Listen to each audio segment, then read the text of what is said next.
Bismillahirrahmanirrahim. Bismillah, alhamdulillah. Wassalatu wassalamu ala rasulillah Sayyidina Muhammad ibn Abdillah wa ala alihi wa ashabihi wa azwajihi wa dhurriyyatihi wa ahli baitihi wa man tabi'ahum bi ihsan ila yaumil qiyamah. Bapak Dirut, Pak Doso, berarti anak ke-10. Doso itu sedoso. Itu biasa di Jogja anak ke-10 dikasih nama Doso. Anak ke-10 Doso Agung, berarti 10 keluarga besar bersaudara. Bapak Komisaris Utama Bapak Heri Bowo dan seluruh jajaran komisaris dan direksi, karyawan, pelindo, hadirin al hadirat yang berbahagia. Ini alhamdulillah tadi disampaikan oleh Pak Heri Bowo, Pak Komut, Pak halal bihalal ini adalah prestasi orang Nusantara membuat Islam jadi indah. Jadi Islam itu jadi indah karena kepinterannya orang Indonesia. Puasa itu sebenarnya ya yang penting nggak makan dari sebelum subuh sampai maghrib, itu aja intinya, nggak makan, nggak minum, nggak jawil-jawil, intinya cuman itu. Tapi orang Indonesia jadi pintar, jadi indah.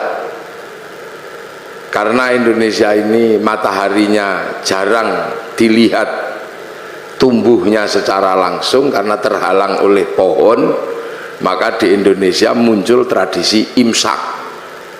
Imsak itu karena mataharinya nggak kelihatan.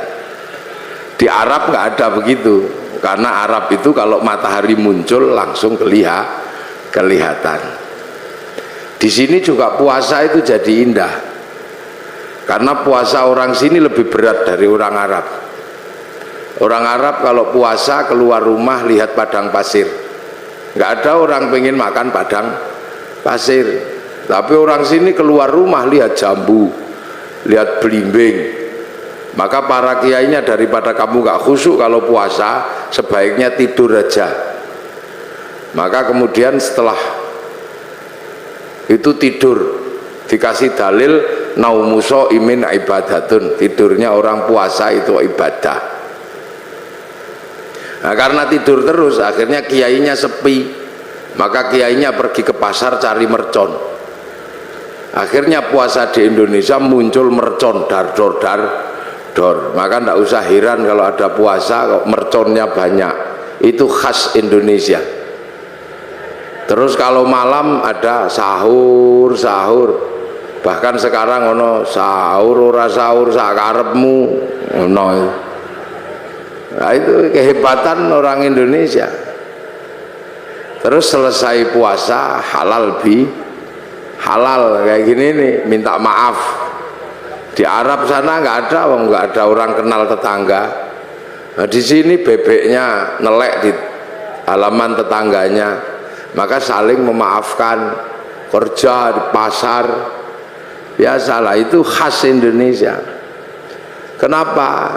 Karena puasa ini harus disyukuri. Berbahagialah orang yang berpuasa dan mau menjalankan puasa. Karena puasa ini nggak main-main. Ibadah yang Allah bikin alasan itu puasa. Karena puasa itu seperti penyiksaan, nggak makan, nggak minum, nggak penyiksaan. Tapi Allah kasih alasan. Puasa ini bukan kamu saja, tapi orang dulu juga tak suruh puasa. Kama kutiba 'alal ladzina min qablikum, seperti orang dulu. Jadi puasa ini bukan sampean aja yang disuruh, seluruh manusia dari zaman bahula itu disuruh puasa. Makanya puasa ini ibadah yang paling terkenal. Karena puasa ini ibadah kuno, kurikulum lama. Ibarat sekolah, kurikulum yang nggak pernah hilang itu berhitung. Matematika itu nggak pernah hilang kurikulumnya. Puasa itu juga sama, kurikulum kehidupan yang nggak pernah dihilangkan oleh Allah. Semenjak zaman Nabi Adam sampai Nabi Muhammad. Nabi Adam itu puasa juga. Sehari di bulan tanggal 13, 14, 15 rembulan itu puasa. Terus 27, 28, 29 akhir bulan namanya puasa Ayyamus Sud. Kalau hari terang puasa Ayyamul Bid. Nabi Idris juga puasa, dikenal dengan puasa tanpa nyawa, bila roh. Makanan tidak ada nyawanya, tanpa ikan, nasi mutih nih cara orang sekarang. Nabi Dawud juga puasa, sehari iya sehari enggak. Nabi Musa sebelum naik gunung Tursina puasa, Nabi Ibrahim puasa, Nabi Isa diajari puasa, Nabi Muhammad juga masih diajari puasa. Dan Nabi Muhammad dikatakan oleh Allah, kama kutiba alal ladzina min qablikum, seperti orang dulu. Makanya puasa ini dikenal semua manusia, bahkan semua agama kenal puasa.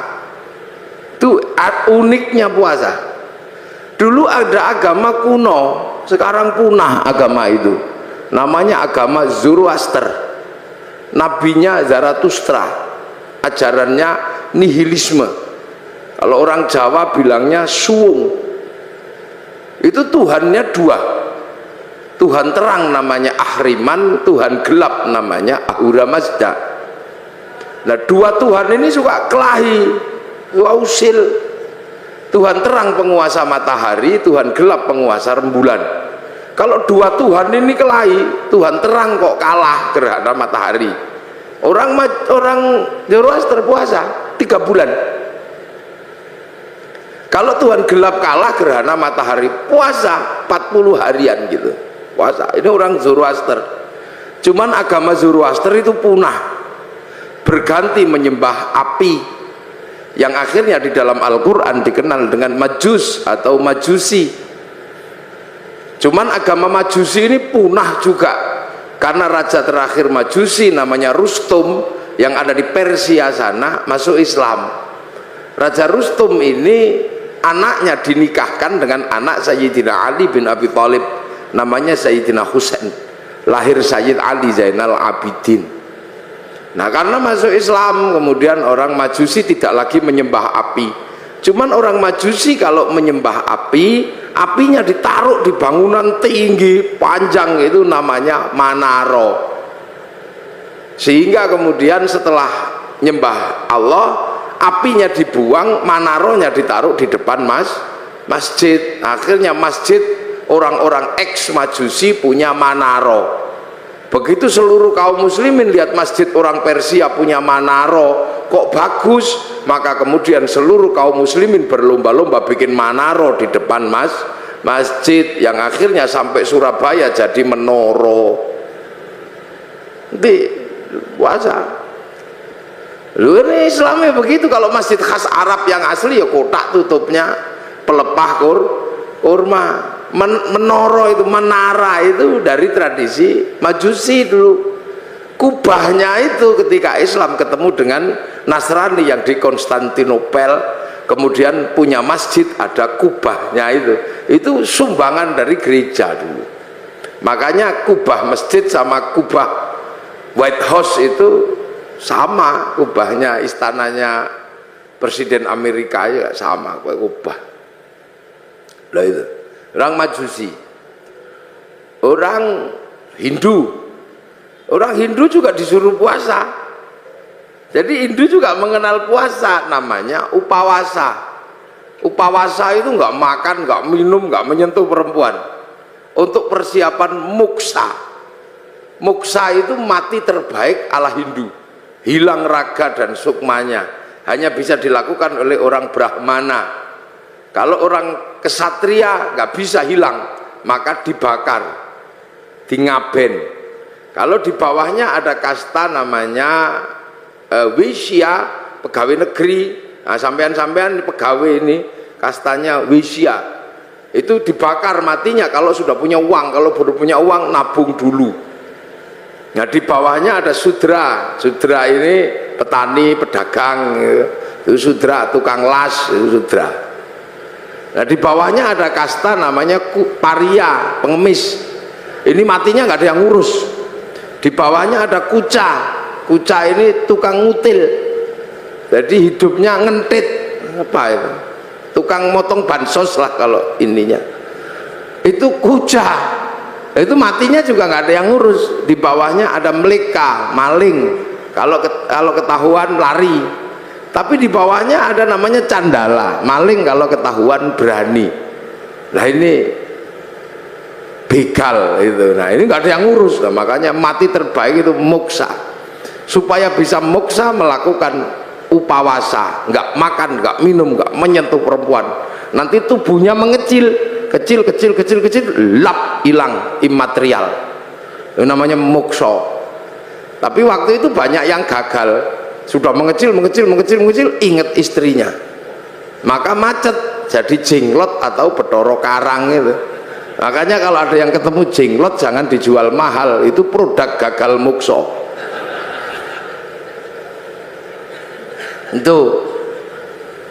Itu asalnya begitu. Makanya dulu terus orang-orang di sini mengambil ajaran yang lebih mudah, bukan menahan hawa nafsu tapi ngumbar hawa nafsu. Namanya ajaran Bhairawa Tantra. Itu upacaranya namanya pancamakara, laki perempuan utuh kabeh melakukan hubungan seks bebas sak mblengere. Sisane sekarang di Gunung Kemukus Boyolali. Terus minum arak sak mblengere itu. Perutnya biar kenyang, kasih makan makanan termasuk tumpeng. Nanti biar kalau sukmanya pergi, tubuhnya masih ada, namanya ngerogo sukmo, kasih makan daging manusia, maka tukul sumanto. Akhirnya orang di sini mampu punya ilmu ngerogo sukmo. Sukmane pergi diajak nyolong, namanya ngepet. Sukmanya pergi diajak mateni wong, namanya santet. Dijak mencintai perempuan, namanya pelet. Nah, itu kuat sekali ajaran itu. Sehingga dengan ajaran Bhairawa melalui lautan Kertanegara sanggup menaklukkan Mongolia, menjadi negara terkuat di dunia, penakluk 2/3 dunia. Itu karena penganut Bhairawa. Itu pelindu sekarang lah, pakai pelayaran. Itu makanya dulu terus paling berat itu Islam masuk ngadepi yang ini. Maka didatangkan ulama Persia namanya Sayyid Samsuddin Al-Baqir Al-Farsi, tapi lidah Jawa, lidah Honocoroko. Maka nyebut Sayyid Samsuddin Al-Baqir Al-Farsi meleset dari Syekh Subakir itu. Lidah susah orang Jawa. Sayyid Jamaluddin Al-Husaini Al-Kabir jadi Syekh Jumadil Kubro. Karena lidah Honocoroko itu kan susah. Alhamdu keluarnya alkamdu, ya hayu ya qayyum ya kayuku ya umu, robbil alamin keluarnya robbil ngalamin, karena punyanya mogo botongo, gak punya dot, punyanya lo, maka Ramadan keluarnya romlan. Nah makanya orang-orang ini datangkan Syekh Subakir ini ngadepi orang Bhairawa. Nah orang Bhairawa akhirnya lari ke Banyuwangi sana, dipimpin Menak Sembuyu Bajul Sengoro.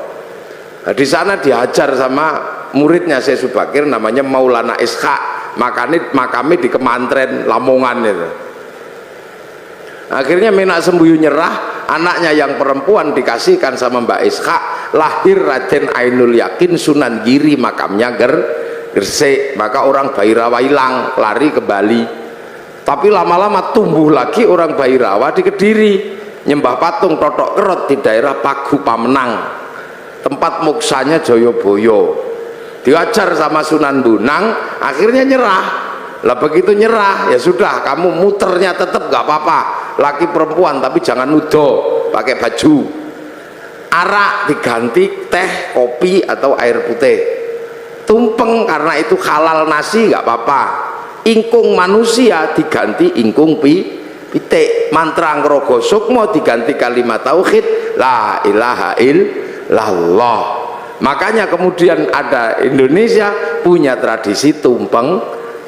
Bonangan. Itu yang dandani namanya Sunan Bonang. Nah, Sunan Bonang mengajarkan kepada Sunan Kalijogo muridnya untuk disebarkan di seluruh Jawa. Sunan Kalijogo mengajarkan pada muridnya namanya Sunan Geseng. Sunan Geseng mengajarkan pada muridnya namanya Mbah Abdul Halim Pangeran Benowo, Surabaya sini. Mbah Benowo mengajarkan pada Mbah Abdul Rahman Pangeran Sambulasem, diajarkan kepada Mbah Jabar Tuban, diteruskan oleh muridnya namanya Mbah Sufyan Tuban, teruskan muridnya Mbah Abdul Halim Boyolali, punya murid Mbah Abdul Wahid Solotigo, punya murid namanya Mbah Khairon Purwodadi, punya murid Mbah Asy'ari Jombang. Nah itu Jombang lagi, punya putra Kiai Hasyim Asy'ari, maka pengikut Kiai Hasyim Asy'ari tidak alergi sama tumpeng. Nah ini berhubung orang Jombang mesti saya jelaskan. Jadi halal bihalal Jombang, tumpeng juga Jombang. Jadi biar Jombang itu ngertinya nggak cuman besut, mancamino. Jadi puasa. Makanya karena upawasa itu nggak makan, nggak minum, nggak menyentuh perempuan. Makanya ketika Islam datang membawa tradisi nggak makan, nggak minum, nggak menyentuh perempuan, namanya Syahrus Siam, kok seperti upawasa, maka orang Indonesia menyebutnya bulan puasa. Jadi kalau sampean pengen tahu kenapa Ramadan kok disebut bulan puasa, karena dulu ada namanya upawasa, nggak makan, nggak minum, nggak menyentuh perempuan, makanya kemudian Syahrus Siam disebut bulan puasa karena dulu upawasa. Orang Buddha itu juga pelajaran puasanya ada. Ketika ingin mendapatkan kesempurnaan menuju nirwana, itu puasa di bawah pohon bodhi, pakai kain selempang, tidak pakai daleman. Itu waktunya tidak terbatas sampai mendapat pencerahan. Agama besar Yahudi juga puasa. Kalau peringatan Yom Kippur mereka puasa. Nasrani juga diajari puasa. Kalau hari Jumat Agung menjelang Paskah juga puasa. Jadi hampir semua agama itu kenal puasa. Karena apa? Ini syariat kuno. Makanya ndak usah heran ada puasa. Apalagi orang Jawa, orang Indonesia ini hobi kalau yang namanya puasa. Makanya variasi puasa terbanyak itu di sini. Ada puasa makan pupus daun namanya ngidang. Ada puasa mangan polo pendem yang di bawah tanah namanya ngerowot. Ada puasa tidak kena matahari namanya pati geni. Ada puasa gandul duit namanya ngalong. Ada puasa diem macam bisu. Ada puasa ngeluyuhur namanya ngidan. Ada variasi puasa itu macam-macam itu di sini. Dan bagi orang Nusantara dan orang dunia, puasa ini menempati sejarah tersendiri. Hampir seluruh cerita besar itu bermula dari puasa. Rasulullah mendapatkan wahyu setelah puasa, naik turun gunung di Gua Hira hampir dilakukan selama 15 tahun. Syekh Abdul Qadir Al-Jilani mendapatkan ma'rifatullah itu setelah puasa 25 tahun di padang pasir, dibimbing Syekh Mubarak Al-Majzumi, jadi Sultanul Aulia. Di Jawa Sunan Kalijaga rojone berandal, bisa jadi wali karena puasa 3 tahun.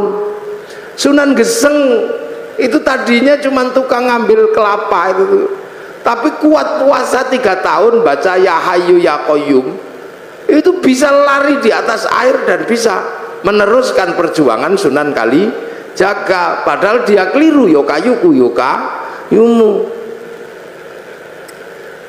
Nggak, Saridin disuruh puasa sama Sunan Kudus.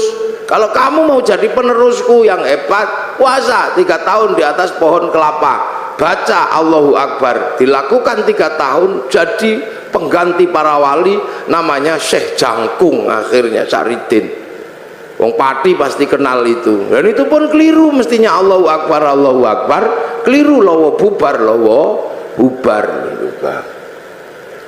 Jadi sejarah besarnya puasa, jangan sembrono. Ki Gede Pemanahan penjenengan cerita sama Sunan Kalijogo, jeung Sunan, saya pengen juga jadi raja. Ki Penjawi dapat pati, Kang Mas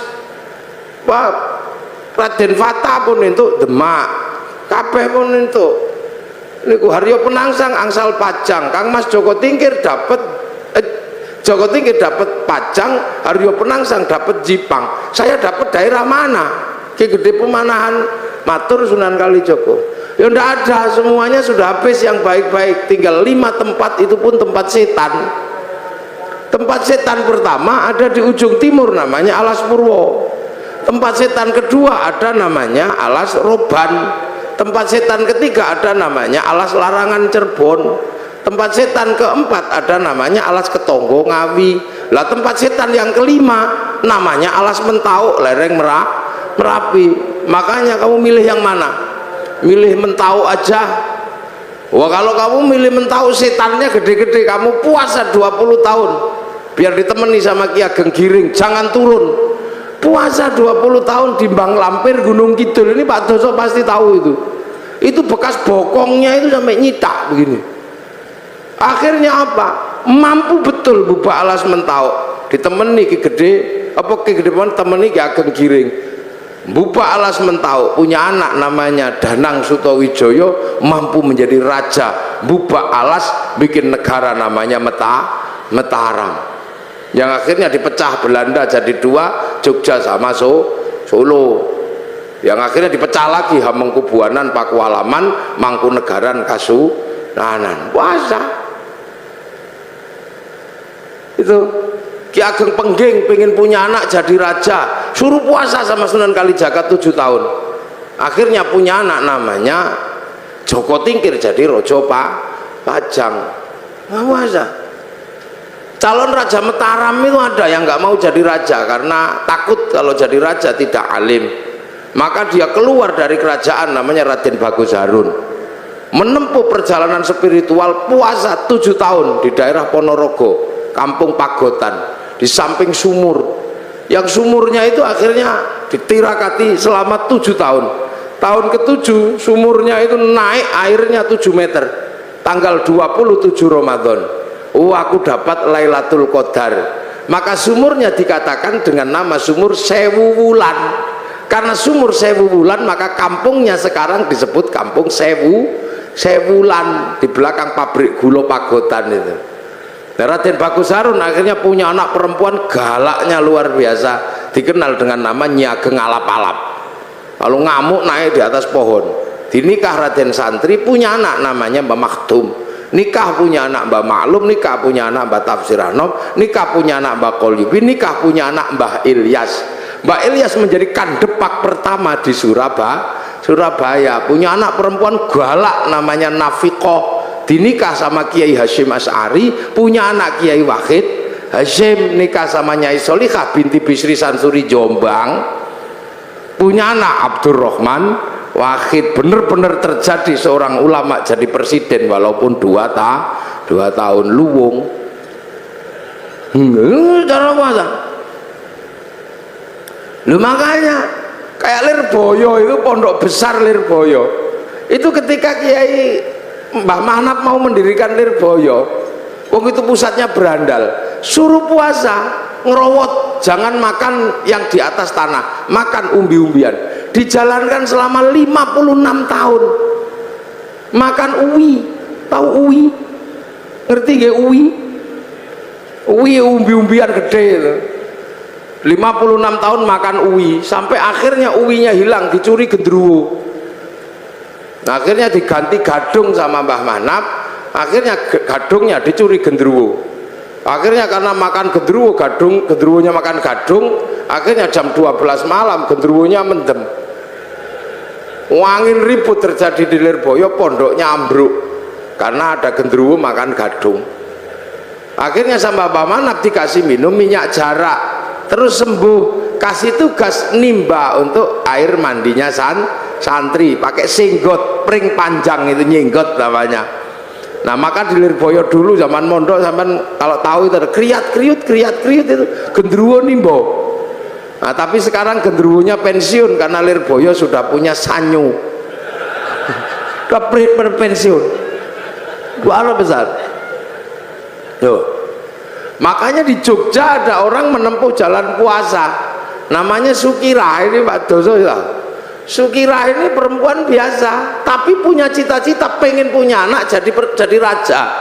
Padahal bukan tetangganya raja, istri raja juga bukan, maka tetangganya olok-olok paling anakmu nanti jadi presiden, apa jadi raja deh ketoprak.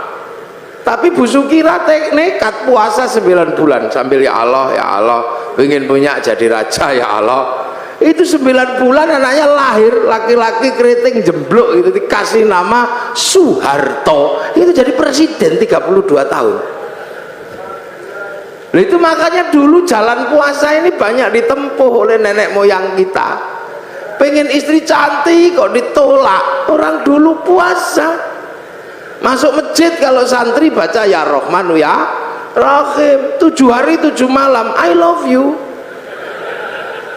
Lah ya, kalau nggak mau ya Rahmanu ya Rahim ya cari pohon besar, bawa beringin di kantor Pelindo itu, baca sunamata kaji ajiku jaran goyang ya I love you sama saja, yang penting puasa.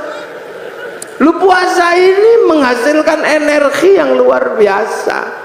Ini yang kadang manusia akhir nggak ngerti. Makanya ayam aja ngerti kalau pengen neteskan telur puasa 21 hari. Nanti ayam netes.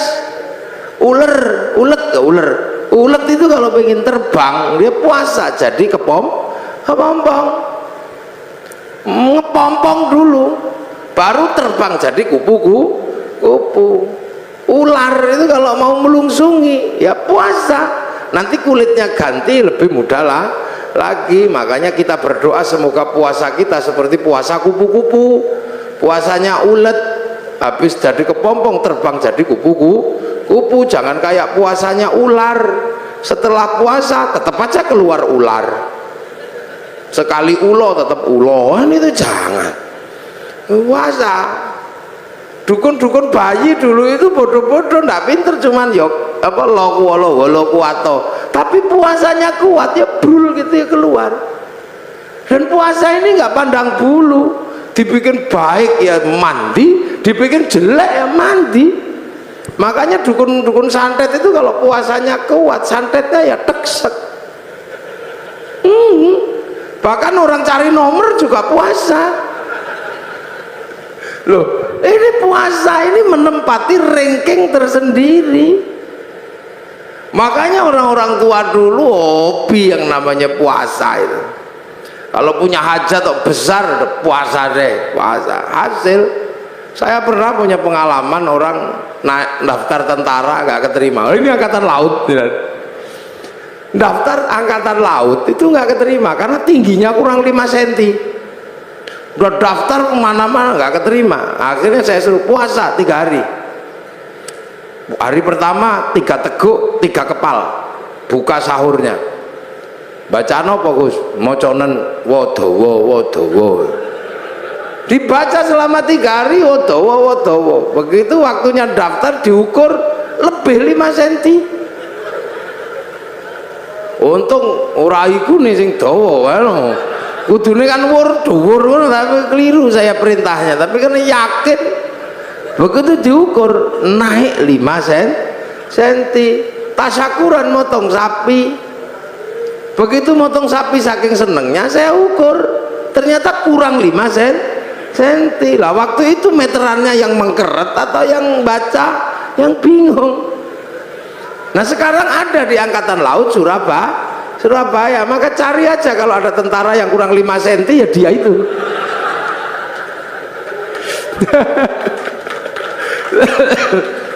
Ini puasa.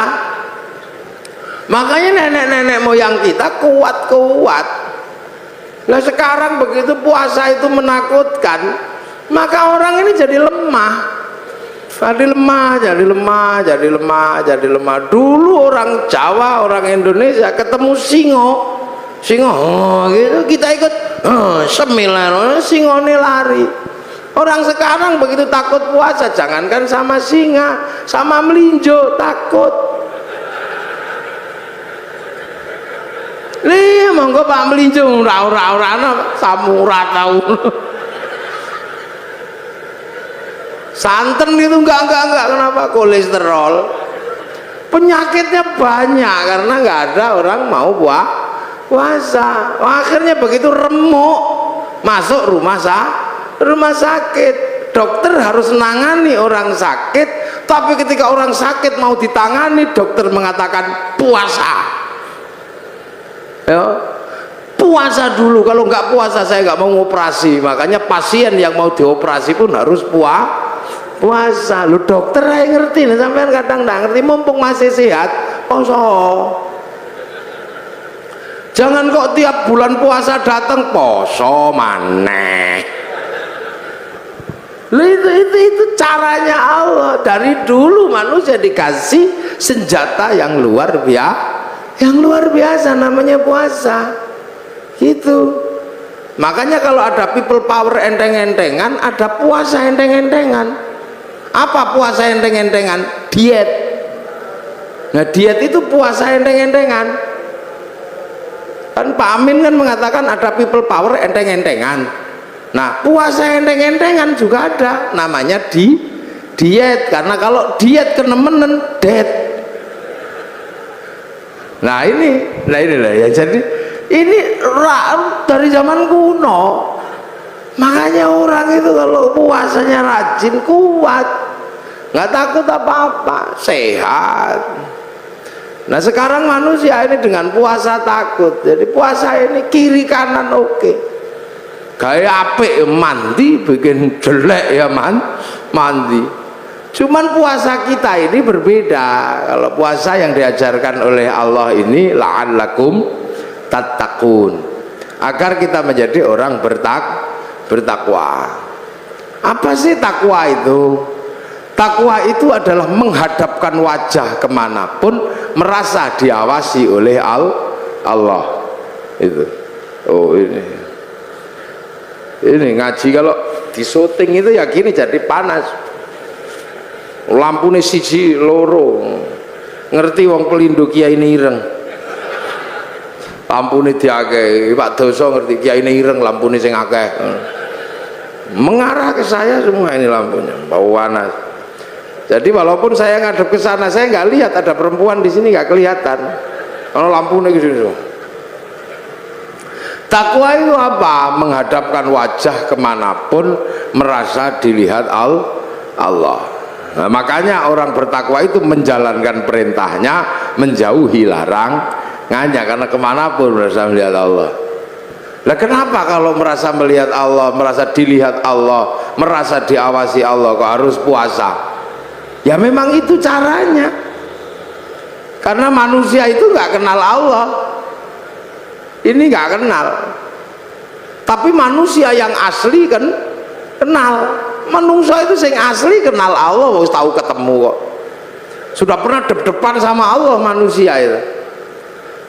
Ditanya sama Allah, kamu lupa nggak kalau aku ini Tuhanmu? Enggak ya Allah, aku akan ingat engkau Tuhanku. Alastu bi rabbikum? Qalu bala syahidna. Ya, saya akan. Ya sudah, kamu turun sekarang. Fanfukhur ruh, maka manusia dari langit diturunkan ke dunia. Langit busu turunkan ke dunia. Ditaruh di mana? Ditaruh di daging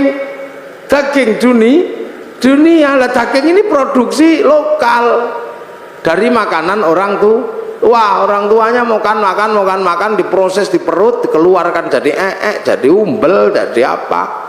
Nah makanan manusia yang paling intinya itu disimpan di sini, namanya nutfah. Nutfah itu zat hidup yang ada dalam setiap makanan, karena Allah berfirman idza arada syai'an ayyaqula lahu kun fayakun. Simpen di sini namanya nutfah atau mani. Maka nanti kemudian dicampur, punya bapak punya ibu, produk dunia ini Pak Doso, lampunya dimatikan terus dicampur itu, terus nanti dititipkan ke rahim ibu. 3 bulan jadi segumpal darah, 4 bulan jadi segumpal daging. Nah kalau sudah jadi daging, maka kemudian nyawa turunkan, manusia yang dari langit diturunkan masuk ke dalam daging. Nah, begitu masuk ke dalam daging lah proses casingisasi dilakukan, ditempelkan, manusianya ditaruh dalam daging, dagingnya ditambah, kasih tulang, kasih tiang, kasih ikat otot, bungkus kulit, tumbuhkan rambut, 9 bulan keluar. Begitu keluar manusia yang asli sudah di dalam, yang kelihatan bungkusnya. Lah bungkusnya ya tergantung yang buat, karena yang buat itu pesek ya keluarnya pesek. Kalau yang bungkusnya kok mie mancung ya keluarnya mancung. Kalau yang bikin bungkusnya kok cantik ganteng, nah keluarnya ini.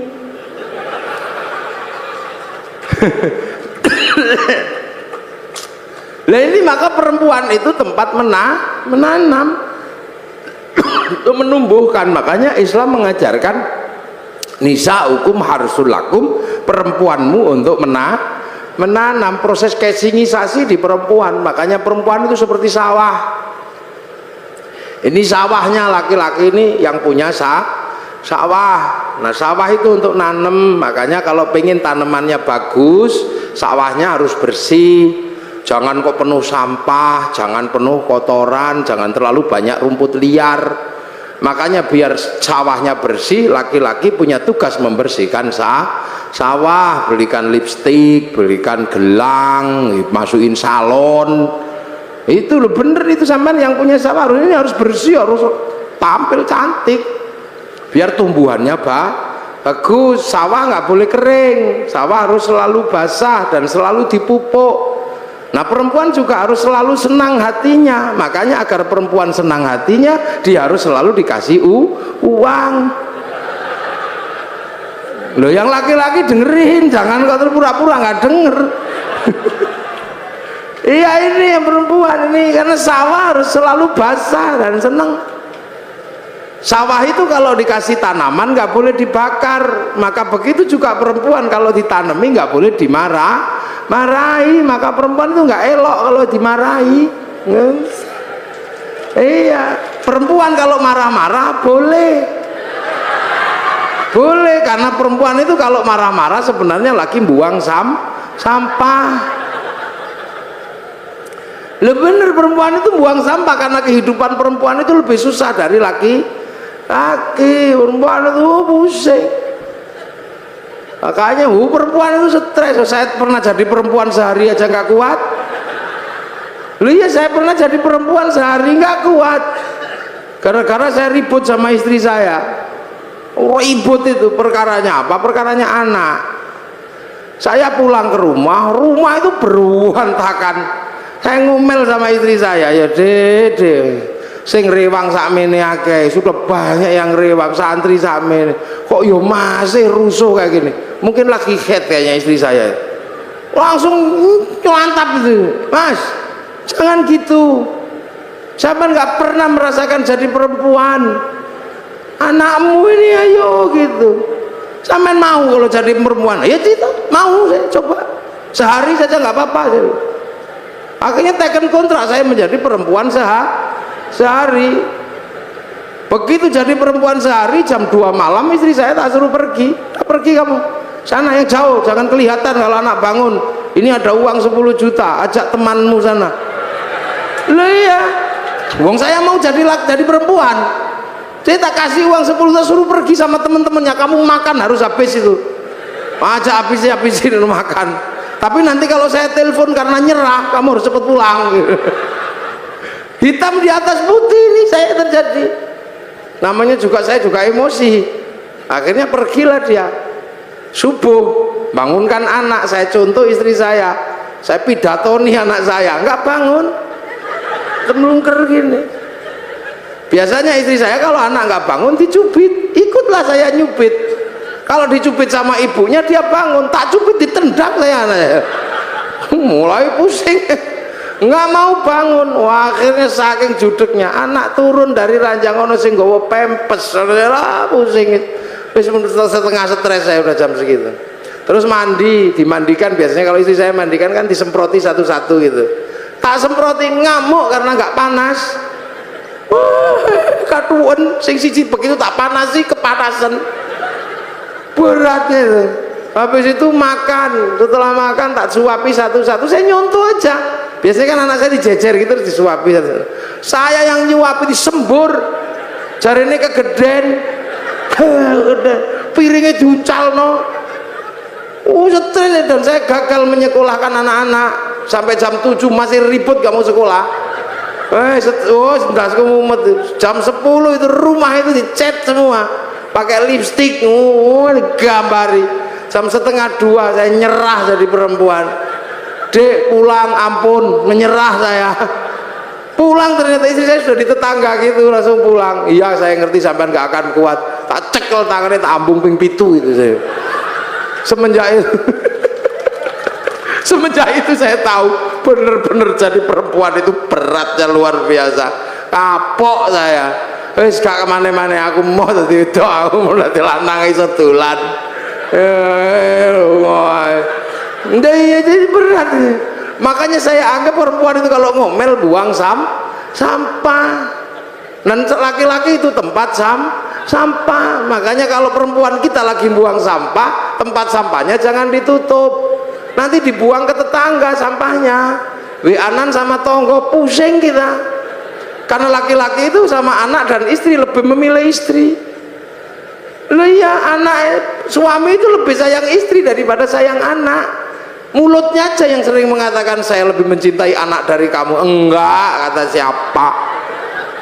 Laki-laki manapun pasti lebih mencintai istrinya. Buktinya ada, pulang kerja anak di bangku tetangga nggak apa-apa, terima kasih. Iya, pulang kerja gitu anaknya di bangku tetangganya, terima kasih, matur nuwun nggih pun ngomong anak kula. Coba kalau istrinya yang di bangku tetangga, oh langsung bawa arit. Itu tandanya bahwa suami lebih cinta istri, gayanya aja. Makanya perempuan kalau ngomel udah biasa, dia lagi buang sampah itu udah. Dan perempuan kalau lagi emosi harus diredam, karena bahaya kalau perempuan itu emosi nggak diredam, marahnya menjadi-jadi. Saya punya pengalaman meredam istri yang sedang marah, tak kasih contoh. Ini saya pengalaman pribadi, curhat saya, bukan curhat, kasih pengalaman. Istri saya tak suruh dandan, dik dandan yang cantik, karena nanti kawinannya santri. Maka habis subuh dandan sampai jam 7 pagi. Perosoku begitu keluar itu cantiknya luar biasa istri saya itu. Oh cantik itu, pergilah ke pernikahan, bawa anaknya satu, bawa santri satu, namanya Arifin. Begitu sampai di perempatan, ya Allah, di seberang sana ada perempuan cantiknya luar biasa di dalam mobil, rambutnya merah, kacamatanya neng bun-bunan gini. Lelaki-laki lihat gitu yang merucut, ya Allah Pin, ayunita itu. Lah begitu saya bilang itu, lupa kalau bawa istri. Saya dicubit dari belakang itu sakitnya luar biasa, sampai hari ini masih kerasa sakitnya, padahal sudah 3 tahun yang lalu. Akhirnya saya bilang enggak deh, ya enggak mau somel berang datar matanya laki-laki. Wah mau ngomong enggak deh, enggak mungkin dong, saya udah terlanjur ngomong. Wah itu alisnya itu udah letrek semua itu, sini-sini nggak ada. Wong nangis, saya menyesal tapi apa guna, udah terlambat. Sebenarnya saya menyesal juga, tapi wis kadung cawit sakit, cakar kelambi belakang saya suwek emang. Diodol, emosi perempuan kok singo kalau udah emosi. Nggak peduli itu. Perempuan itu kalau udah emosi nggak peduli mau dimanapun lagi. Cakar-cakar. Akhirnya saya redam, dek. Memang aku tadi lihat perempuan cantik, iya tapi dasar matanya laki-laki udah tersembunyi masih bisa dilihat. Iya karena aku laki-laki deh. Laki-laki itu melihat perempuan cantik tersembunyi apapun pasti tahu, karena aku laki-laki. Kalau aku nggak mampu melihat perempuan yang cantik dan tersembunyi, mana mungkin aku dulu menemukanmu. Itu langsung kendor cubitannya itu. Coba kalau istri saya tak bawa, saya kan bisa nanya langsung itu. Masya Allah, boleh emosi. Itu dari perempuan itu untuk nanam lah, makanya ini sampean-sampean ini jangan lupa ini sawah, perbaiki sawahnya, kasih lipstik, jangan banyak sampah. Masuk perempuan daster modal ojo. Kasih uang biar senang perempuan itu, kalau senang hidupnya tentram, anaknya juga ikut senang. Jangan suka dimarahi, kalau dimarahi emosi perempuan, kalau dimarahi panas hatinya. Di bawah hati atau di atas hati ada payudara, karena jantung itu di bawah payudara, karena jantungnya panas payudaranya ikut panas, air susunya panas, baterai santan ini belundu, diminum bayi ya bengek. Makanya kalau teteknya nggak sehat bayinya bengek, maka ada istilah tetek bengek loh.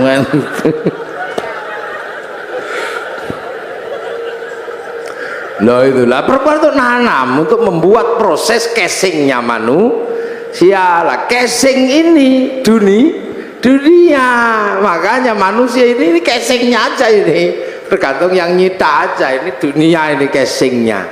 Tangan ini dunia, maka dia senengnya dunia. Mata ini dunia, wong dari produk dunia kok. Makanya tangan laki-laki dimanapun kalau lihat bokong pasti pengen demek.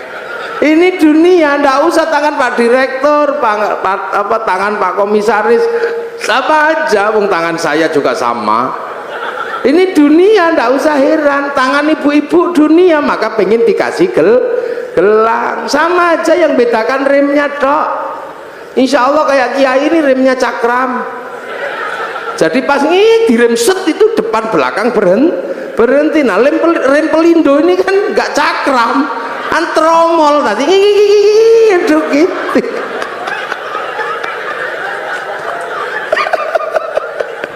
Lah ini dunia. Loh makanya yang dunia, yang berasal dari dunia ya senengnya dunia. Mata ini ya senengnya dunia, kaki ya senengnya dunia, telinga senengnya dunia. Nggak usah heran. Makanya kalau kita dengar azan Allahu Akbar, Allahu Akbar, yang nyawanya, yang manusia yang asli, yang dari langit, yang kenal Allah, tek pengen sholat, tapi bokong ini kan dunia.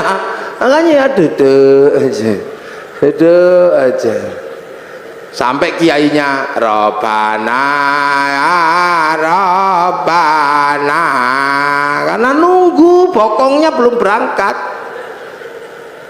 Robbana ya Robbana udah kelamaan nggak datang ya tombo ati wis pegel nambah niatine dhewe. Kalau udah capek nggak datang baru kiainya ngamuk, diuruki anjang baru jeruan dal teko itu. Itu dunia ya begitu. Ada orang minta gitu, paring den, tek pingin ngasih yang nyawa ini, yang akhirat. Tapi tangan ini kan dunia, begitu masuk saku, oh kasap 1.000, minggir 50, cari yang 2.000, lemas itu ya biasa. Yang donyo. Makanya jangan heran kalau sholat Allahu Akbar, ini kan pengen ngadep Allah, ini wajah tuh iya, tapi mata ini dunia ya nggak bisa. Begitu melek ini oh sarungnya bolong ya nggak bisa. Allahu Akbar, kuping ini dunia, begitu toh tet bel kantor masuk. Kalau ada bakso ting bakso, hujan kretek ya Allah sepatuku kudanan.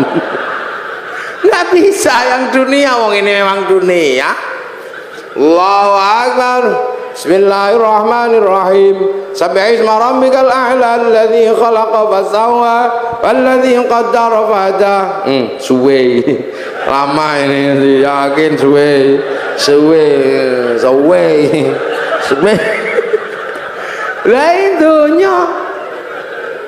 Lah ini dunia, makanya nggak usah heran yang dunia senengannya dunia. Tetapi kan ini raga punya tugas menghantarkannya nyawa, sama dengan padi punya tugas mengantarkan beras, sama dengan debok punya tugas mengantarkan pisang. Lah manusia punya tugas menghantarkan innalillahi wa inna ilaihi raji'un. Makanya nanti tiba-tiba ya sudah, satu saat ini semua akan kembali. Nah yang kembali apa? Ya nyawanya. Yang dari dunia ya dikembalikan lagi ke tanah. Itu balik ke tanah, kubur situ, terus dimakan cacing, bosok, bosok. Bosokannya cacing dihisap sama rumput, rumputnya dimakan sama kambing, kambingnya dipotong bikin anak lagi. Lah itu namanya teori rantai makanan. Makanya manusia, padi, pisang sama, ada waktunya panen. Kalau padi dipanen sama Pak Tani, pisang dipanen Pak Tani, manusia dipanen sama malaikat Israel, panen aja. Begitu beras diambil pohon padi ya tidak diurus, dibakar untuk makan sapi. Begitu pisang diambil pohon pisang ya dibuang ke sungai. Begitu manusia diambil isinya ya kelontongannya ya dibuang ke kuburan, sama aja.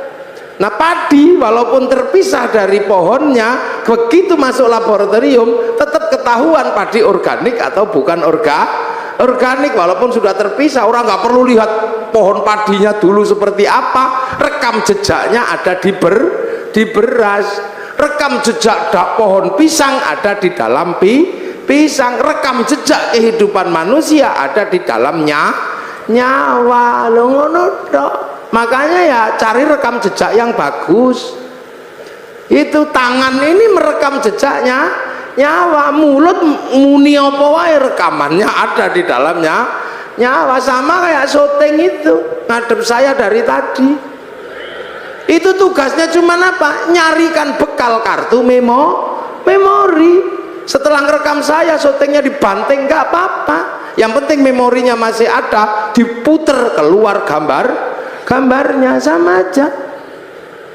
Manusia juga gitu, makanya cari rekaman yang bagus. Nah orang tidak mendapat rekaman bagus kalau nafsunya tinggi, egonya tinggi. Lah ego itu ada di dalam jasad, makanya jasad disuruh ngurangi makanannya agar ego jasadnya turun. Makanya kalau mata melihat gini egonya turun, lihat istri gemuk, alhamdulillah, egonya udah turun, alhamdulillah gemuk, tanpa tak kasih makan 3 hari juga masih hidup. Akhirnya ruhani kita merekam alhamdulillah. Tangan pegang panas, masya Allah. Tapi kalau ego tangannya tinggi megang telek, oh telek ini ya yang terekam telek.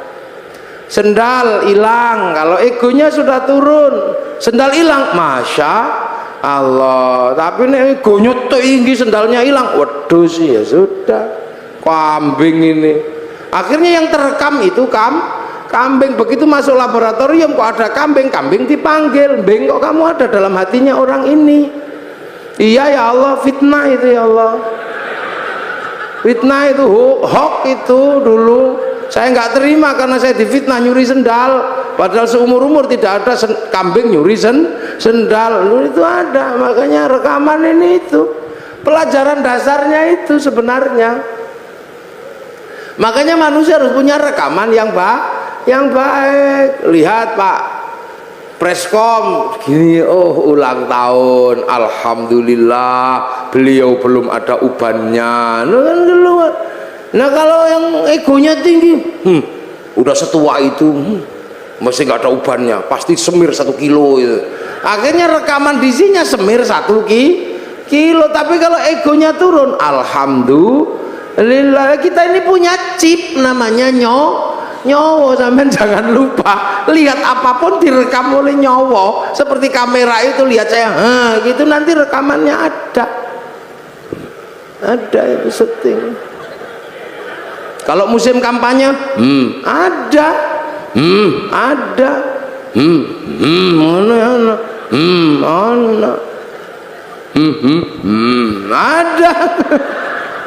Itu rekamannya ada semua itu di situ nanti. Sama dengan manusia, dingke wong adus, ono sesuk rekamane. Begitu diputer metu meneh rekamane sampean saumur urip ada. Makanya rekamlah yang bagus. Nah agar rekamannya bagus, nafsunya harus diturunkan lah, nafsu diturunkan dengan cara puasa. Makanya orang kalau puasanya ini kuat, nafsu egonya tuh turun. Sebab apa? Orang kalau sudah egonya turun, apa-apa bisa melihat Allah. Ayam naik masjid, itu orang kalau egonya turun, ayam naik masjid, alhamdulillah, masya Allah ada ayam naik masjid, syukur ya Allah terima kasih. Kenapa? Karena kiai akhirnya bisa mempraktekkan bagaimana membersihkan tele ayam dari atas masjid.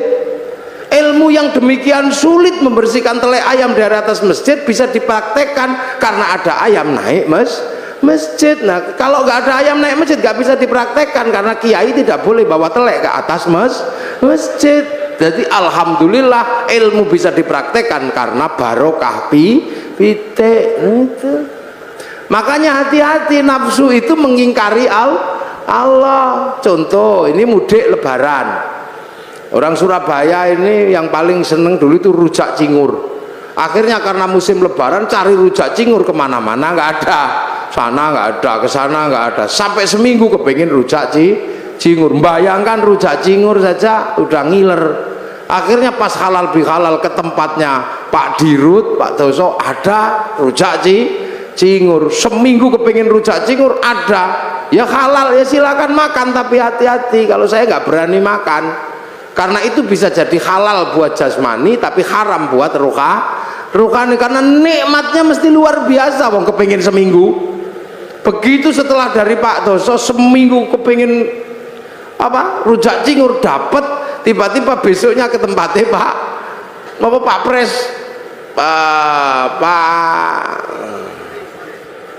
komut. Nah, istilah yang susah buat kiai itu, komut itu komisaris utama. Nah itu termasuk Pak komisaris itu tiba-tiba ada ini rujak cingur yang sama, tapi karena kemarin sudah dapat akhirnya monggo sampun Pak, sampun monggo sampun karena udah nggak kepingin, tapi karena nggak enak sama Pak komisaris ya dimakan. Enak tempatnya Pak Dirut. Padahal begitu zaman muni enak tempatnya Pak Dirut, zaman ribut sama Allah. Wong hari ini dibagi yang ini kok masih nggak terima, membayangkan yang kemarin. La in syakartum la azidannakum wa la in kafartum inna adzabi lasyadid. Nah, inilah. Jadi ini makanya orang kalau puasanya kuat-kuat ini enak, nafsunya turun, kemanapun kembali kepada Allah. Nah, itu loh, maka la'allakum tattaqun, semoga kita menjadi orang yang bertakwa. Lah makanya nafsu ini kalau udah turun, hidup jadi enak, indah. Makanya kita ini kalau orang-orang yang sudah bertakwa enak, lihat apapun kembali kepada Allah. Ini di belakang ada tema keragaman, ya keberagaman apapun juga dari Allah. Makanya orang nafsunya turun ya nggak ribet. Lihat orang Jepang nggak perlu emosi, lihat orang Cina nggak perlu emosi, lihat orang Yahudi nggak perlu emosi. Toh kita hidup bersama-sama. Sekarang orang Jepang nggak datang, tapi mic-nya datang. Ini kan bikinan Jepang.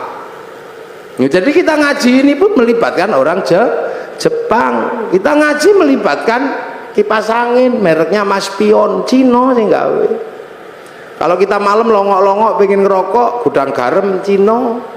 Pergi haji kita nggak bisa jalan kalau nggak ada pesawatnya orang Yahudi. Wong Pak Habibie disuruh bikin pesawat nggak jadi, wong namanya tetuko, sing teko tuku sing tuku ra teko. Makanya kiai-kiai nggak ada yang ribet. Istri kita cantik-cantik karena parfum dan bedaknya orang Prancis. Nasrani karena bedak Surabaya nggak mau make, wong beras ditumbuk ya blonteng kah. Biasa aja hidup itu begitu. Iya, kita ngaji gini misalnya, ya ngaji ini baik, wong pengajian. Ya makanya kalau saya mengatakan saya lah orang terbaik hari ini, ya bisa saja, wong saya sendirian ngomong di depan minumannya banyak.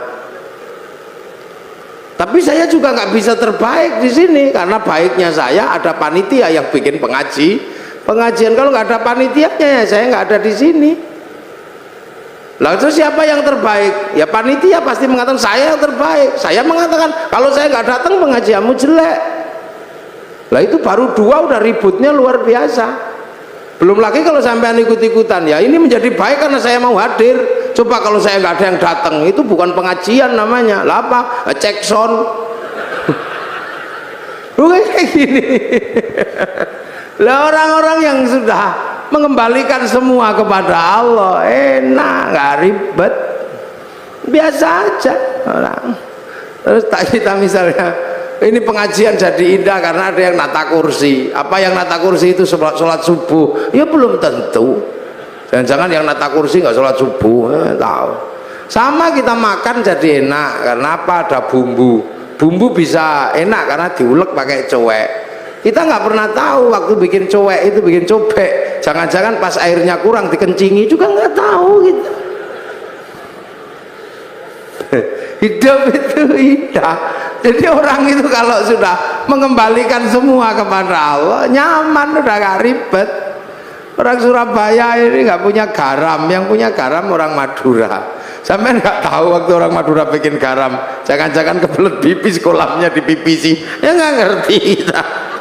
Makanya jangan mudah berburuk sangka sama orang, biasa aja hidup itu. Ini makanya akhir-akhir ini begitu orang takut puasa, ini orangnya ribut aja, dikasih apa ribut, dapat apa ribut, itu biasa aja. Ini ngaji, ya ini ngaji, ini minumnya kopi. Kopi ini kita nggak ngerti, jangan-jangan yang metik kopi ini belum gajian, ini kita nggak tahu. Jangan-jangan yang metik kopi malah mati digigit ular. Maka semua kembalikan aja deh kepada Allah. Nah ini syaratnya apa? Nafsunya turunkan minimal dengan mengurangi makan. Kita bisa berlatih untuk menghadirkan dalam setiap kehidupan merasa ada Allah, sehingga apapun rekamannya bagus. Makanya kepala sering diajak ngerekam kalau zikir la ilallah, biar kepalanya ini merekam Allah, tangannya pakai tasbih Allah, ini rekamannya Allah, semua direkam. Makanya sampean jangan heran, rekaman kita ini terhubung langsung dengan servernya Allah, namanya Lauhil Mahfud. Sama kayak sampean, karena punya kartu handphonenya bisa di GPS kemanapun. Sama dengan manusia, mau lari kemanapun di GPS sama Allah. Loh ya inilah, nah ini yang bisa kita ambil dari yang namanya puasa itu ini. Nah ini halal bihalal ini Pak, ini amma ba'du. Nah ini baru muqaddimah selesai. Lu saya belum mulai ngaji. Lah kan saya baru amma ba'du. Lu ngajinya kiai itu ada amma ba'du, dari tadi sudah amma ba'du belum saya? Ya belum. Ini baru amma ba'du, jadi ini baru muqaddimah. Ini baru pembukaan.